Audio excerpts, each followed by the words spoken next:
See a bench we made, all in bits.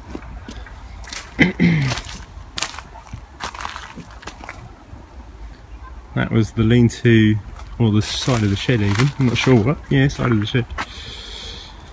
So it was about 4 years ago, and this shed here, this one, got burnt down at the same time as our big shed over there. And like I say, we came over expecting just this one to be burnt down. We was told the other one was fine. Came over, this is all burnt, as was the one next to it, the brown one, which wasn't ours at the time, that was somebody else's. And because it was close to this one, the fire was started in this one and it had spread to that one, so our neighbour's shed got burnt down as well. And coming over, looking across, and all of a sudden we see our shelter and our shed, our main shed, all burnt down. Really not a great feeling. But you know, we rebuilt, got new sheds out of it from the insurance, so it could have been worse. But I suppose it was the lasting effects. I mean, we caught the guy over here, called the police. Unfortunately they couldn't pin it exactly on him, but we know it was him. And after that, every time we came over, it was a case of, is your shed still there? For a good 6 months or more afterwards. It wasn't a nice feeling. A few years later now, we're over that, but you know, it could happen again. We're not that attached to things anyway, so it's just a shed at the end of the day, but a little bit annoying and can put you off. Certainly makes you think whether you want to give up putting all the effort in, but at the end of the day we enjoy it over here. It's relaxing, it's usually quite quiet, or there's a bit of a football match going on next door in the rain still, so but no, it's quite enjoyable, so we'll keep it up. But today I'm looking at putting up as it's raining, there's not really too much we can do out there, but I'm looking at putting up a bit of a screen and a bit of a place for plants to grow. We're looking into which plants we can grow in, because it's quite a sheltered, shady spot, so we're looking into what we can grow up there. Okay, this is the back of the shelter. So what I'm intending to do is make a frame to go along the back to support some trellis. So what I've done, I've cut up some bits of timber, as you can see, and I will screw these together to make a nice frame, and then we can attach a trellis to that. So just a quick note about piloting these.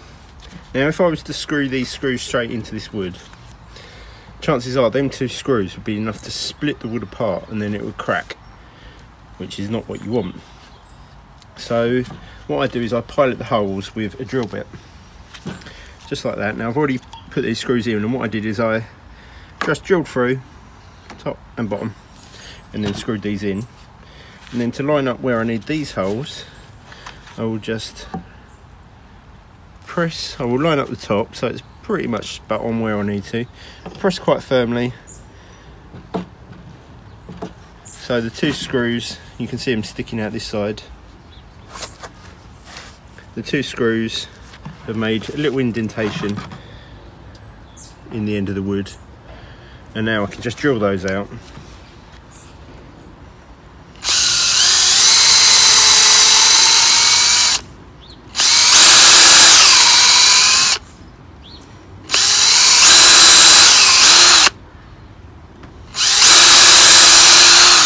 Now these should line up pretty much with the two holes I just made. That looks pretty good to me.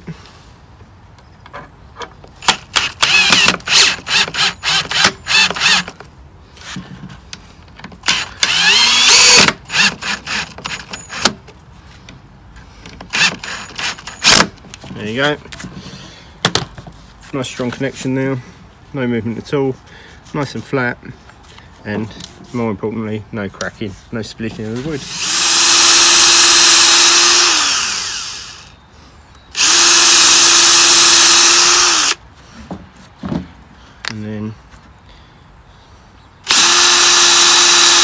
make them a bit deeper.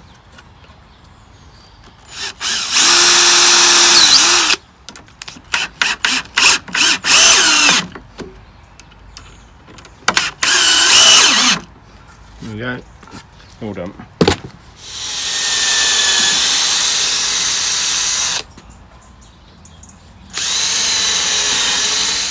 So we happen to have this trellis lying about. It's got a few bits missing, but it's over the allotment, so we're not too concerned. Puts it to use so we can grow something up it.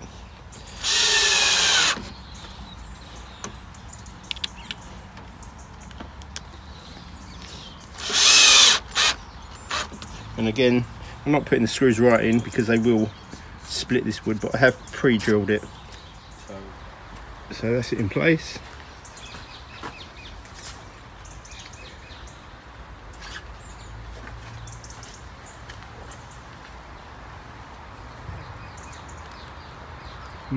It is a shame them bits are missing. Maybe we get another one and just replace that. Easy job. Now I've got the frame made.